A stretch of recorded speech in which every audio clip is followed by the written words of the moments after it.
bonjour, bonsoir dans tous les coins et recoins du monde. Là où vous vous trouvez, les amis de Mohamed Bitumba TV, les Lotoza Awa, Namatanga, votre humble servante Zizou Zidane, Kozouabino Matanga, chef de clan Oazaki, metteur en scène na Kilimanjaro, Pena Super Kilima.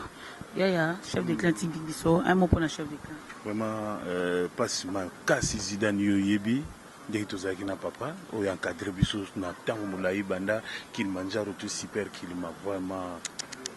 Surtout biso bambata sala yo yebi dérangeur moko ya usakana teme. Sogal mbata sala rester en scène, rester toujours en scène. Donc ya kolisinga esprit moko na sana nga théâtre mais moto arrêté ngai penda na nzela wana vraiment zizo yo toza na bino boyebi. Donc passe na motema bande go surtout baza musika ba loketu ba comme mama yenga ba miracle ba Josco ba Mongali ba Zabanga donc baza mo ebele miso ba keke na ba Afrique awa tarande toti pa toza muke tozole la papa vraiment tole la papa na biso na bino elongo na bike o ya bana ko loba na biso so to landela vraiment tozala pe ba grand lokola yenga za kiko. Là on continue, Tozana Pakaloui, Tata Obolingaming, moi j'aime bien l'appeler Tata. Un mot pour la chef de clan Koufia Tikibiso, va souvenir Nini au garder pour la chef de clan. Toujours garder va souvenir tellement ébélé, il y a papa.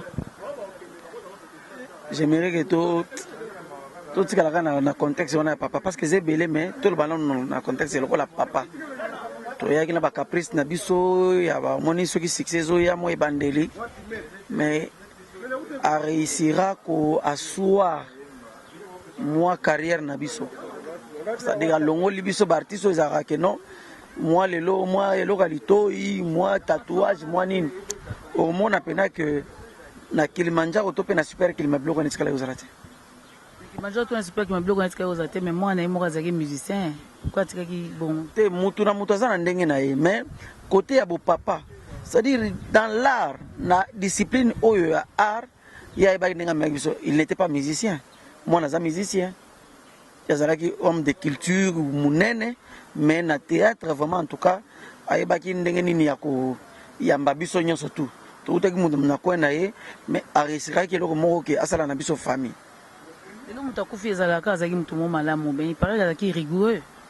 Pour la rigueur, je ne pense pas que c'est un défaut. La rigueur, il paraît dépassé. Non, non, ils ont malam, ils ont dosé. Ils ont dosé. Mais pour réussir à faire un biso,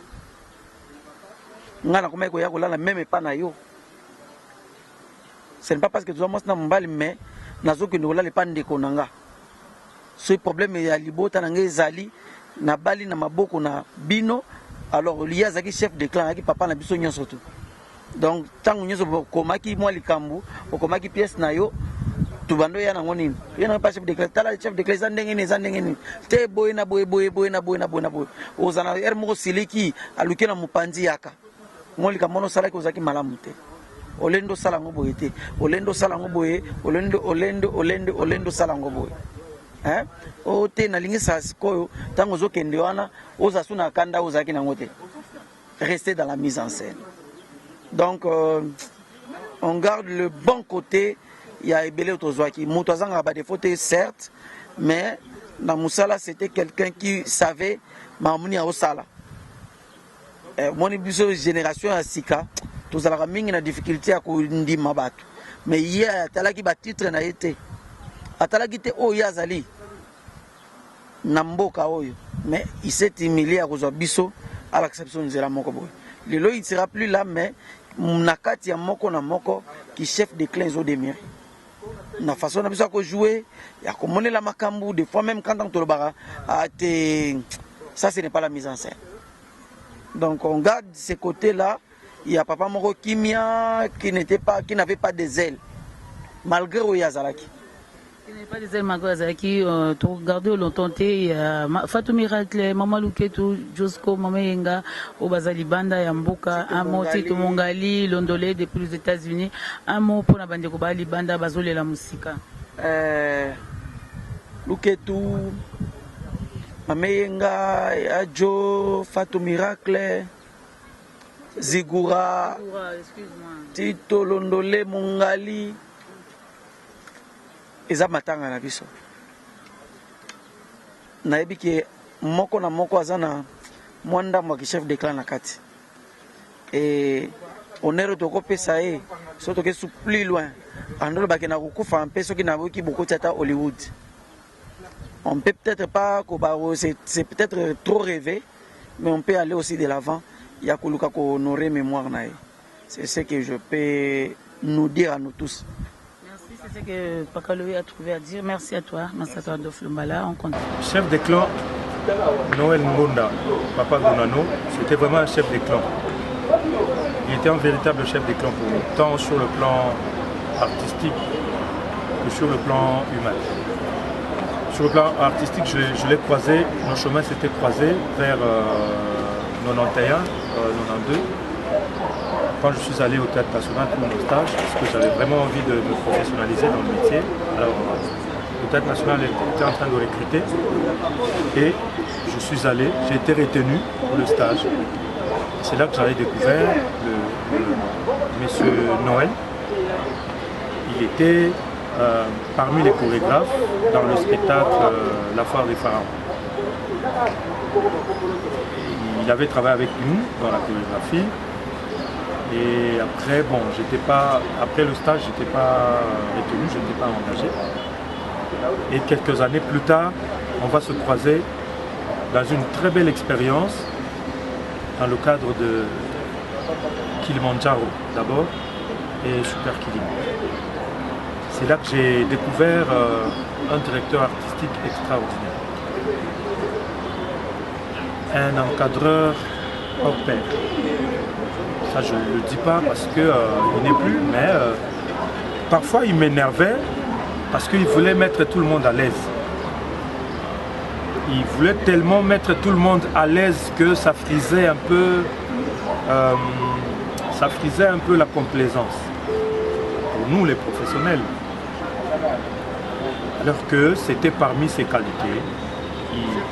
Il voulait que tout le monde atteigne un certain niveau. Il voulait que tout le monde puisse s'exprimer dans le cadre de ce travail qui nous réunissait au sein de Super Kilima, qui était produit par Hermène Kaba, avec qui d'ailleurs ils ont gardé des très bonnes relations jusqu'au dernier jour. Chef des clans, il était toujours souriant. Même sur scène, vous pouvez remarquer parfois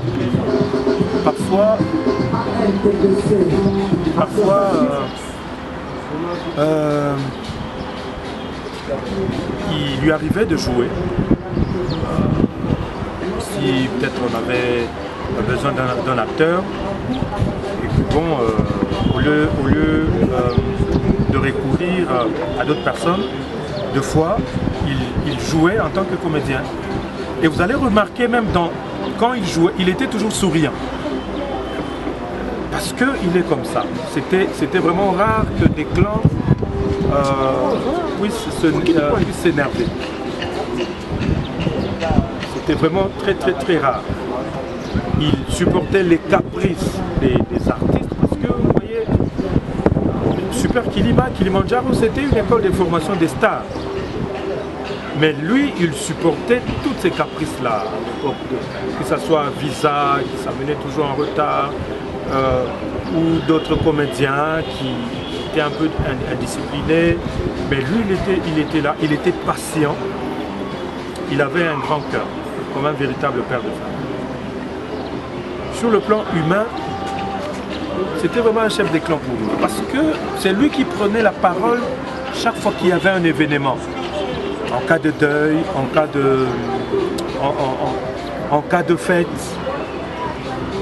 C'est lui qui était notre sage, comme disent les Bakongo, il était notre Nzonzi. Tout récemment ici, c'est lui qui avait accompagné M. Bruno pour la prédote. C'est lui pratiquement qui avait pris la parole. Et il n'y a pas longtemps, ma troupe, la compagnie Africa Création, venait de perdre un de ses comédiens. Il s'est passé un incident lors de notre passage à la place des artistes. On est arrivé sur le lieu, le président Massoumou n'était pas là et le corps est arrivé. Alors, les membres de famille du défunt n'avaient pas compris le pourquoi du passage de la dépouille là-bas.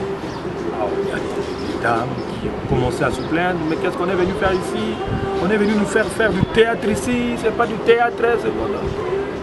Alors, dans ce détresse, Desclans va prendre la parole pour convaincre tout le monde, pour apaiser tout le monde. Il a donné de la hauteur à cette cérémonie. Il a remis tout ce monde-là à leur place, en leur expliquant que non, ce n'était pas du théâtre. On n'était pas là pour blaguer. Mais vous devez comprendre que monsieur qui est décédé, monsieur Batra, il a travaillé, il a donné son talent pour la République. Et donc, en reconnaissance, l'État a prévu cet endroit pour venir honorer les siens, pour venir honorer les enfants de la République qui s'étaient excellés dans leur métier, dans leur travail d'artiste. Et donc, il n'y avait rien de mise en scène, il n'y avait rien de théâtre. C'était sérieux. Et donc, on est ici pour placer une plaque en son nom qui va rester pour une éternité, c'est-à-dire vous pouvez, si vous êtes de passage à Kinshasa, vous pouvez venir ici, vous recueillir, son nom va rester gravé ici. Et ça a vraiment donné de l'ampleur, ça a donné du sérieux dans cette histoire. N'eût été sa présence allait être vraiment catastrophique. Voilà un peu l'équation de notre chef Papa Noël. Sa disparition intervient à un moment vraiment crucial. On avait besoin de lui. On venait d'avoir des séances de réunion avec Hermen Kaba, avec Super Kilima, parce qu'on voulait, on voulait justement relancer Super Kilima, cette fois-là, sous une dimension vraiment internationale. Parce qu'on s'est dit, on a tout donné. Et les gens continuent de nous réclamer jusque-là. Et donc on ne peut pas revenir avec le format amateur, c'est-à-dire créer une chaîne YouTube, commencer par des gags, ça allait nous diminuer, ça allait diminuer la qualité de notre travail. Et donc on s'était décidé d'évoluer cette fois-là avec un créneau vraiment professionnel et international. Recruter des cinéastes professionnels, faire une sorte de renforcement de capacité aux techniciens, pour produire des œuvres de qualité susceptibles d'être diffusées et vendues dans des chaînes internationales comme Canal+, TV5, A+, et autres. Alors, on attendait justement la fin du confinement, la fin de l'état d'urgence pour relancer les activités. Mais voilà que le Seigneur vient de décider autrement. Chef de clan, il nous fait d'autant plus chagrin dans nos cœurs parce qu'on ne sait pas le pleurer comme il se doit. On est confiné. Là, on ne peut pas se réunir plus de 20 personnes. Les obsèques de chef de clan devaient être un festival de reconnaissance des mérites artistiques au chef des clans. Il a beaucoup donné à travers Kilimandjaro, à travers Super Kilima. J'ai fait appel à lui quand je m'étais décidé de produire une série télévisée de dimension internationale avec ma compagnie Africa Trias, la série Carapace. J'ai fait appel à lui pour qu'il puisse signer la mise en scène. Je ne vous dis pas combien l'encadrement des acteurs s'était fait comme un papa avec ses enfants. Là, on ne sait même pas le pleurer. Parce qu'on est confiné. Nous devons rester légalistes. On doit respecter l'ordre établi.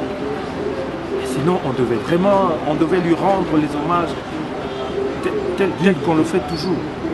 Digne de son rang. Mais dommage. Dieu seul sait. Dieu seul sait pourquoi. Il est parti sans résistance. Il a quitté la scène alors qu'on avait besoin de lui. Il a quitté la scène à la pointe des pieds.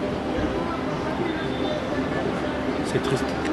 Mais bon, nous disons seulement éternité à sa mémoire, parce qu'un artiste ne meurt jamais. Nous allons œuvrer. Papa font condoléances. Merci maman Zidane. Est-ce que vous pouvez témoignage moi papa ngonda lelo akatiki biso o kanisa ye na nini o ko expliquer bande konde ni ovanda kina. Merci mingi bande ko bozolanda ngai na monde entier. Papa Noël Gonda o te bayi na kombo chef de clan. Et pas na ngata cher. Bon mona ngaka na makamba baptiste. Na lata ka baposa banyama, bana na bazobi na balé, bon mona. Na deya mindondo, na deya mundueri. Bazobi na babalé, mais boye ba source de provenance te. Si les longs à la commande balai, et ça pour Papa Noël. Papa Noël, n'aime pas la guise à la norme et à balai. Que balai faut mettre à kiltir, bon, mon Congo faut donc ça va pour qu'il n'agaboye. Après ça, maël, et comment sa famille n'angaï, et comment beaucoup la balle n'angaï, Azaki moko kat n'angaï, vraiment, ne venez qu'au bien le rôle icône. Azaki conseiller n'angaï, Papa Noël. Nanchang, tu bien qui est notable. Nanchang, notable et artistique. Place ma bezali, à venir qu'au bongisa. Tozaki n'a une day. Ya président boy bien autant ko fela ki artiste na ye to liya ki na longo to mela ki na longo papa lo bana ke fumuzia na yo linga sukwana ndakuti me mukolo ko leko yo kinga na kufi mukolo ko sutuka nde yangwana lelo pe papa benga me bembe vraiment passe mingi na mutema mama mais eza biblique na mokili to zanga ba fete misato fete le bosso zalia ko botama fete mi baleza zalia libala fete misato zalia bokaboni pe apasi auto sli ko perdre lelo papa na biso papa Noël auto yebaki chef de clan. Amen, merci vraiment. Tout le monde est comme sous Azalia, tout continuer. Là, on est chez Rock Bodoa, donc tout ça, on m'attend super climat, tout ça, on va pas à Bokabela. Ndeko ko se présenter. Comme on a eu papa ma pouvoir indier Mélis au Congo. Ma pouvoir de Mélis au Congo. Quoi, c'est sur un chef de clan, besoin qui t'a travailler à ta ici comme bon, on a chef de clan, n'a pas qui t'a appris à travailler na été. Mais na 8 ans ya kovanda na ye district moko pe commune moko moi conseil na ye na zwaka yango nazoyeba jour musuna bando ke ne papa pe président ewawa tokutana na ye na biye la kaka na commune ya Kimbanseke aloba na nga vraiment mamingi mais loka o nga na kanga pa na ye aloba na ngai leki mwana musala oyo po okoma ndenge biso tokomi premièrement foza na komikitisa.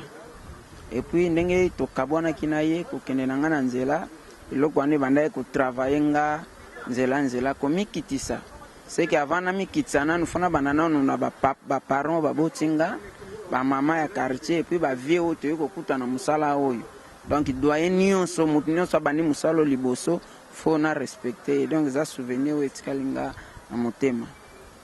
Ya souvenir très motema wana toza na chef na technique Doudou Mikina o Simbia ma caméra film nyonso bondo mona Kilimanjaro super Kilimase Doudou Mikina donc ye wana ko expliquer Doudou Mikina souvenir ni ozo garder pour na chef de clan chef de clan aza vieux to salaki équipe moko ya makasi zaki une équipe moko chef de clan ngai Viedan des fois après répétition beaucoup soit na bien beaucoup soit na vieux doit toujours travailler chef de clan têtu Viedan n'en parle même pas n'en parle même pas donc après répétition bon maintenant na bien bon bandi ko soit na boswani nous mena suka lango un bon résultat bon souci à ma casse ils allaient il y a pas longtemps tout à l'heure la réunion moko na ye tu dois préparer projet moko boya munene na ye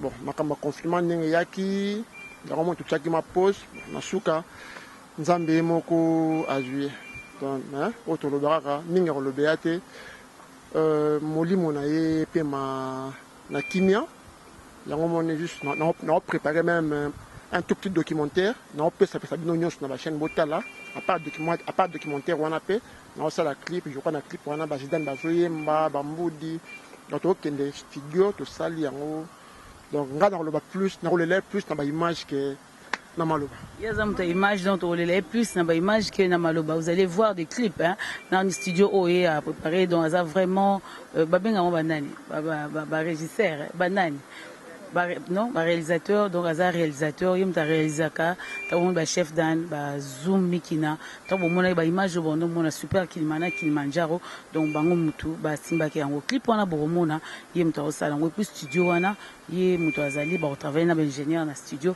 pour ete to pesa bino eloko malamu en hommage ya chef de clan na biso Papa Noël Ngonda aza soute obiso to banda ko tumola na kombo ya Gonano. Là carrément je vois Mireille Mboudi qui vient d'arriver. Je suis avec Mireille Mboudi. Mireille, condoléances Mireille. Merci beaucoup, merci Maman Zidane. Un souvenir pour la mère pour la Papa Noël.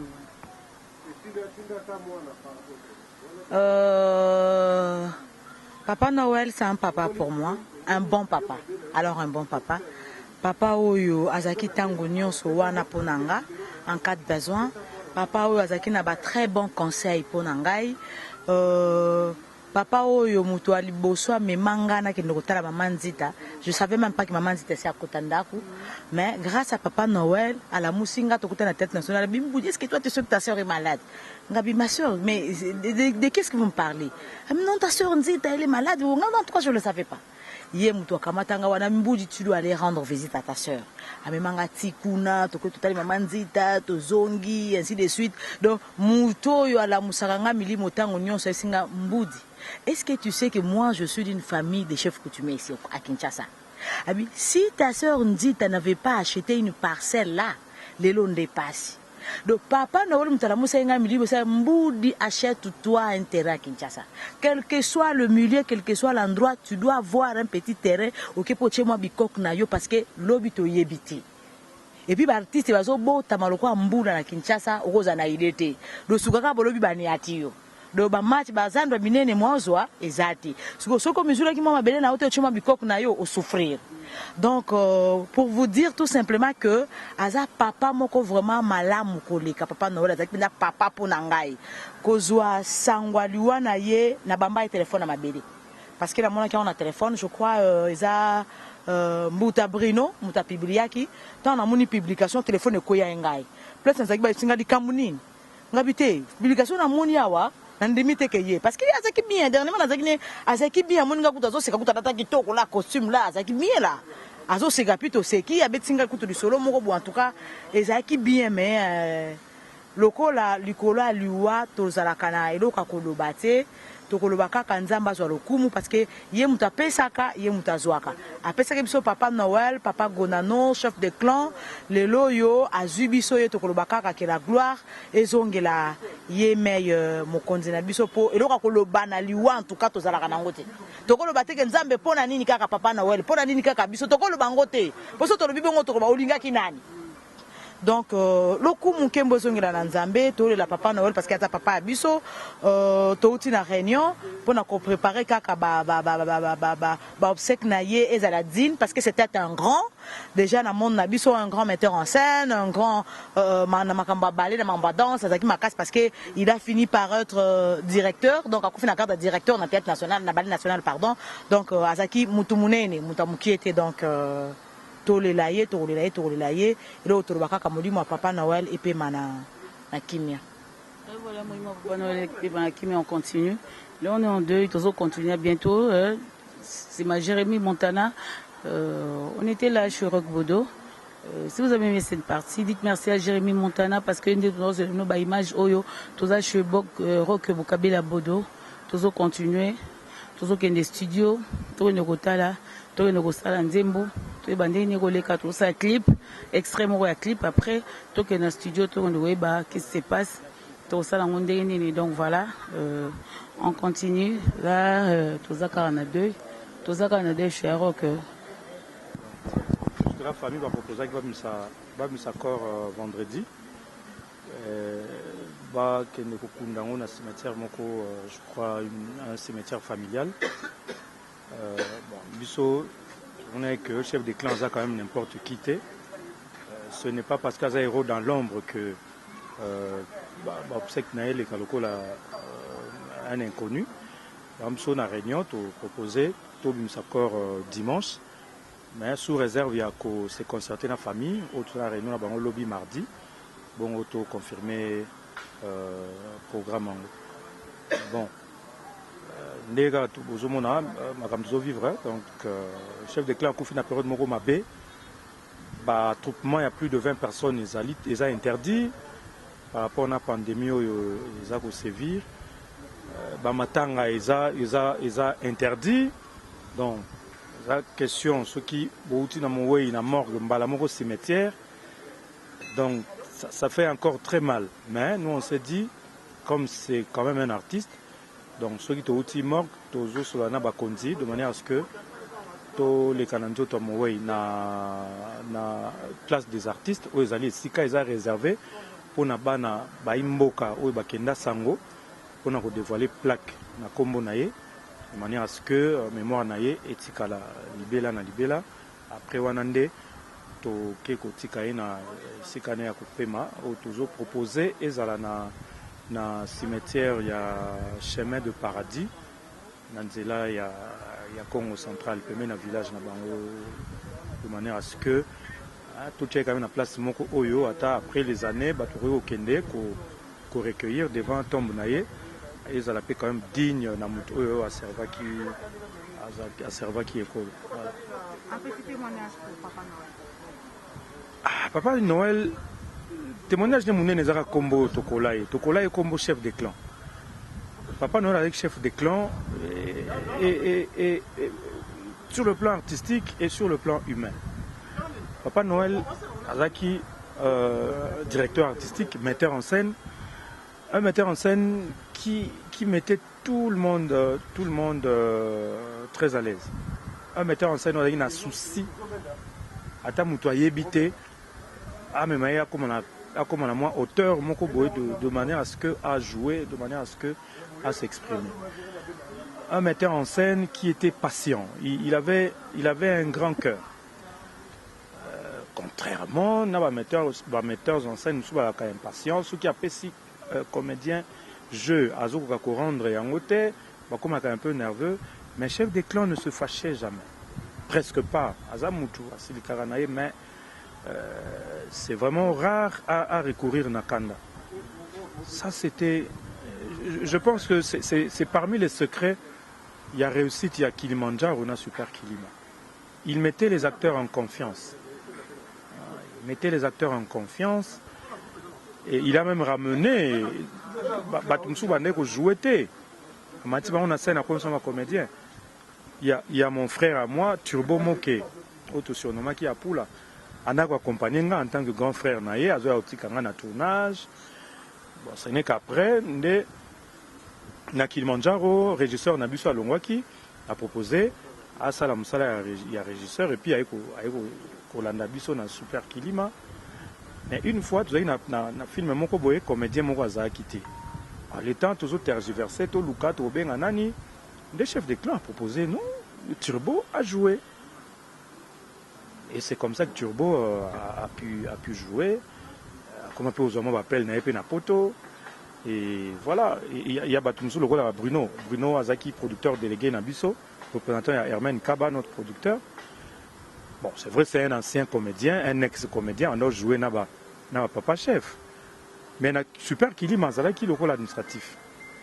Mais papa Noël, chef de clan, a zongissié na scène, na version, il y a cinéma.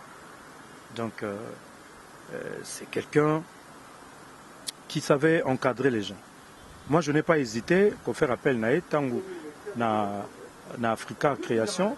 Tant tu produisais qui série autolinga qui est une dimension internationale série télévisée benga qui na titre ya Carapace.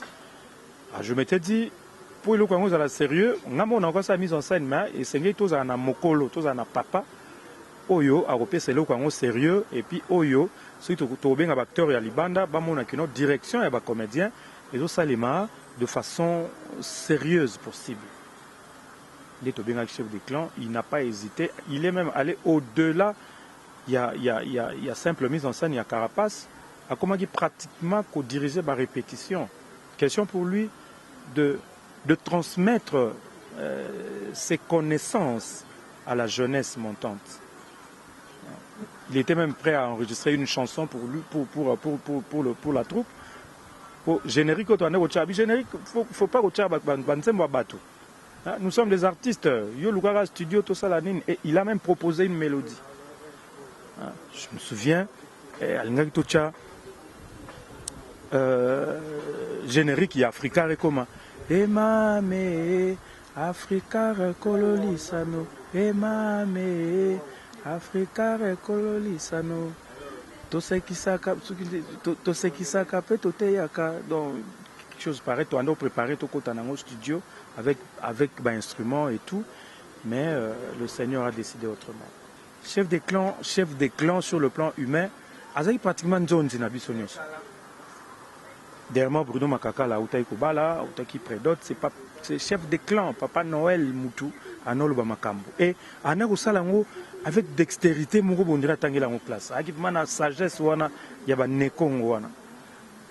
Je crois vous vous souvenez tant to bungsaki ndeko na biso papa Bazop toleki na place des artistes président Masuma koma ina nute tant ba ina ebembe wana na place des artistes bande ko papa bazo muna ngolola ba muna ngolola comédie moko boye ba ba luba na ngolo yango makamuni ba yosala na biso ba yosala biso ba théâtre wa lokola mutanga bazaki mutata ba memi biso ba sala biso théâtre oyo nini makamuni nini tozo donc kolele comme na sens wana. Alors on était paniqué et c'est Desclans qui a calmé la situation. Merci vieux, c'est toi qui es le doyen ici. On n'a pas le choix. Chef Desclans Zuma Loba a calmé la situation. À ce moment là, vous avez un théâtre traité. Vous avez un sérieux. Vous avez un théâtre traité. Parce que moi non, moi na bino mazeli mutu ya République. Toi na a pas sala ki musala kitoko na talent na ye yango l'état atonga eloko yo mutu nyonso asaleli mboka artiste alba le kana awa ba tia kombo na ye awa comme ça bana na ye bakoko na ye après ba mbula ba kolekaka awa ba komona kombo na ye awa ezama kamba théâtre te diwa mama mbala mo ba oki somo ba moni ampleur ya eloko yango papa ya bazopa ye asiminga le boka bi mon fils merci pour ce que tu as fait pour ton frère Malamoko. La situation était décantée et voilà donc Desclans chaque fois il vous appelait mais mon cadet lui m'appelait mon cadet il avait des noms comme ça des petits noms comme ça na mutu o andakolina moi il m'appelait mon cadet mais ça fait longtemps ozomona tenga banana ya na faubourg nanga awa na Kimanseke boka utala ngati mais to yokanaka to benga nakata to ibanaka ba santé boni groupe mais on doit relancer notre chanson là il faut le relancer donc c'est vraiment akufi Ndé toujours le chef de clan Koufi le rôle à Yuma Moroboy, Bakoufa Bongoti, Bakitaka Sen Bongoti. Fallait c'est la réalisateur elle va couper Bongaki Akinde. Réalisateur a-t-il coupé Papa Noël Akinde et si on vous demandait de définir ce qu'était Papa Noël pour vous en une seule phrase pour le Bani. En une seule phrase, je dirais chef des clans, c'était un homme artistiquement généreux. De sa générosité, il a partagé son sourire. Le vieux était toujours souriant. Même ceux qui a Seliki, au moins la mine on est souriant. C'est ça ce que j'appelle générosité. Akaboli talon, akaboli expérience naïe, naba jeune et belé. Jour de ceux qui s'angoissent, mais comédien belé bazo kokaté, Desclans, il nous a supporté, babuzo banabiso, parce que Desclans outi na école classique. Aïe ko diriger auto benga nandenga ko seka to benga bato maboma. Mais il les a maîtrisés, a partagé bango bonheur artistique naïe. Il était très généreux. Merci beaucoup, Papa Rock. Merci.